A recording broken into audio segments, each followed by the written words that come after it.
Assalamualaikum warahmatullahi wabarakatuh. Perkenalkan, saya Syarafina Rahayu Nuryanita, penyusun makalah berjudul Kritik Terjemahan menurut Peter Newmark dengan objek kajian hadis ke-35, yaitu sesama muslim adalah saudara. Dalam presentasi ini, saya akan menyampaikan 6 poin utama, yaitu yang pertama, tujuan dan jenis teks. Kedua, teks sumber berbahasa Arab. Ketiga, teks terjemahan atau sumber yang akan dikritik. Keempat, analisis dan kritik. Kelima, revisi terjemahan atau versi yang disarankan. Dan yang terakhir, kesimpulan. Mari kita masuk pada poin pertama, yaitu tujuan dan jenis teks.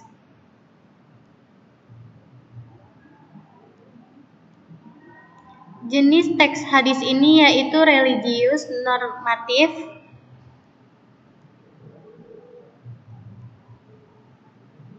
hadis ini bertujuan untuk memberikan ajaran moral dan etika sosial kepada umat Islam, di antaranya larangan hasad atau dengki, najasyi atau rekayasa harga, saling membenci dan memutus hubungan.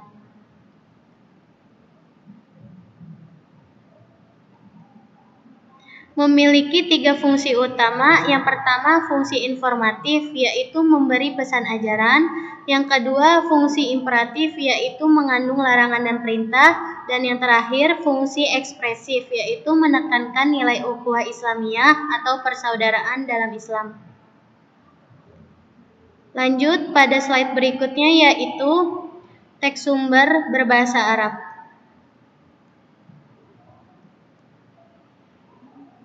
Berikut adalah teks sumber hadis dalam bahasa Arab, yaitu hadis ke-35, sesama muslim adalah saudara. An Abi Hurairah radhiyallahu anhu qala Rasulullah sallallahu alaihi wasallam, la tahasadu wa la tanajashu wa la tabaghadu wa la tadabaru wa la bai' ba'dukum ala bai'i ba'din wa kunu ibadallahi ikhwanan, al-muslimu akhul muslim, la yadlimuhu wa la yakhdhuluhu wa la yakdibuhu wa la yahkiruhu, at-taqwa hahuna, wa yushiru ila sadrihi thalatha marratin, bihasbimri'in minasyarri an yahkira akhahul muslim, kullul muslim alal muslim haramun damuhu wa maluhu wa irduhu, rawahu Muslim. Dan pada slide berikutnya, yaitu teks terjemahan atau sumber yang akan dikritik. Dari Abu Hurairah radhiyallahu anhu, dia berkata, Rasulullah sallallahu alaihi wasallam bersabda, janganlah kalian saling dengki, melakukan najasyi, saling membenci, saling membelakangi, dan sebagian dari kalian menjual apa yang dijual saudaranya. Jadilah kalian semua hamba-hamba Allah yang bersaudara. Seorang muslim adalah saudara muslim bagi yang lain, sehingga dia tidak boleh menzoliminya, menghinanya, mendustakannya, dan merendahkannya. Takwa itu letaknya di sini, sambil menunjuk ke dadanya sebanyak 3 kali. Cukuplah seseorang itu dalam kejelekan selama dia merendahkan saudaranya sesama muslim. Setiap muslim terhadap muslim lainnya haram dan terjaga darah, harta, dan kehormatannya. Hadis riwayat Muslim. Selanjutnya yaitu analisis dan kritik. Analisis yang dilakukan menunjukkan beberapa hal penting. Yang pertama, ada interferensi struktural. Misalnya dari frasa dari Abu Hurairah radhiyallahu anhu, dia berkata Rasulullah sallallahu alaihi wasallam bersabda, menjadi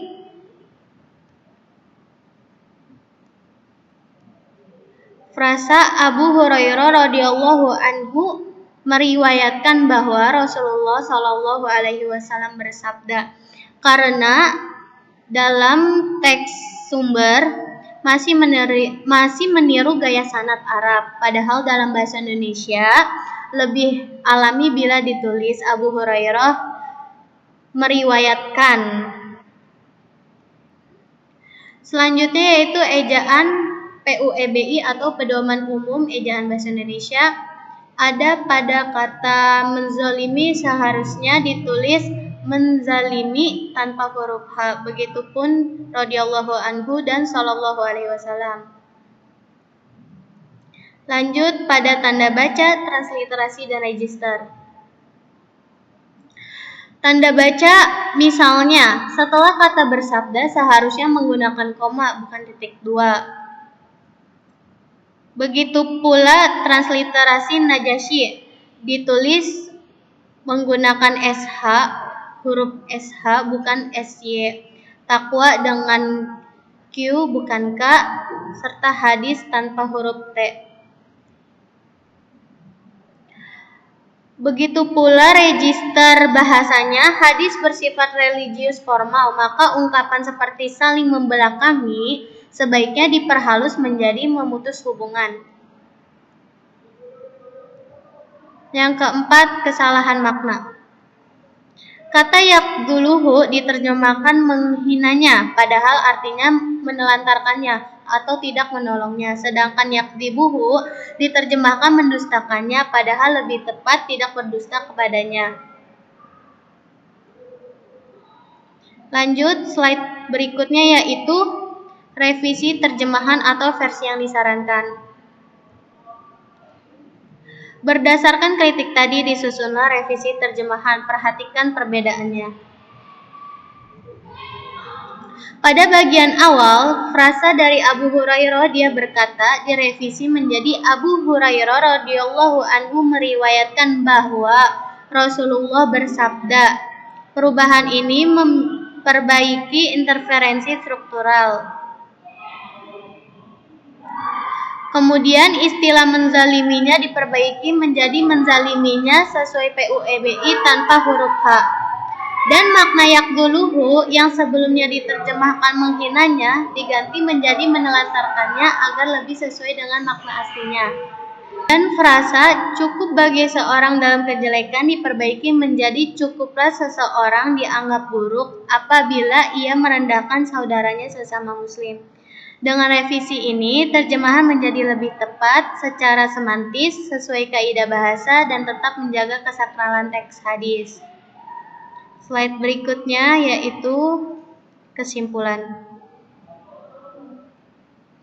Sebagai kesimpulan, terjemahan lama sudah cukup baik, namun terdapat beberapa kekurangan berupa interferensi struktural, kesalahan ejaan, tanda baca, dan pergeseran makna.